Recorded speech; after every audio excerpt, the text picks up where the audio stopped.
Post-treaty, these frontier checks will stop, creating a much faster, free-flowing frontier, with thousands of people coming into Gibraltar without having to show their passports.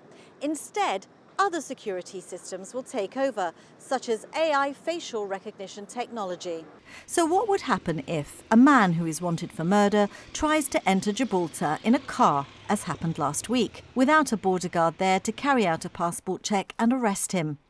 GBC asked the government to use the scenario post-treaty to explain how that man would be detected, particularly if he hid his face in the back seat of the car.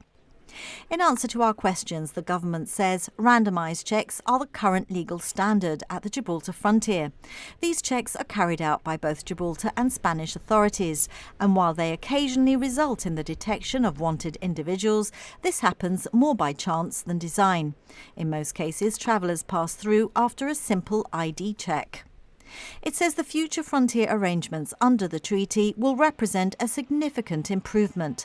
Advanced technology, including facial recognition systems, will strengthen the capacity to identify individuals of interest swiftly and accurately.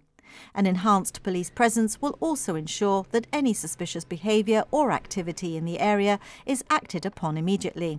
The government adds the new system will deliver far greater security than the current largely randomised model, which effectively relies on chance encounters to intercept potential offenders. It says it's also important to stress that conducting exhaustive checks on every traveller would create unacceptable delays and lengthy queues, something that neither Gibraltarians nor Gibraltar's businesses and public services want. But facial recognition technology at open borders, unlike in control settings such as airports, does have its challenges. Whilst the technology is extremely powerful, it's by no means foolproof. Factors such as crowd density, weather conditions and positioning of the individual can all impact the quality of the image. Facial recognition works best with frontal, unobstructed faces, so scarves, hats and glasses might reduce detection. Higher error rates have been detected for people with darker skin tones, and recognition depends on having the person on the database.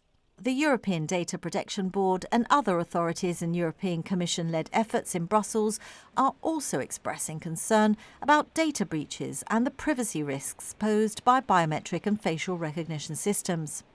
Despite its limitations, facial recognition technology at the post-treaty frontier represents a significant step forward that's mirrored at other open border crossings. The government says Gibraltar will have both stronger security and a smoother flow of people, a balance, it says, that works for everyone.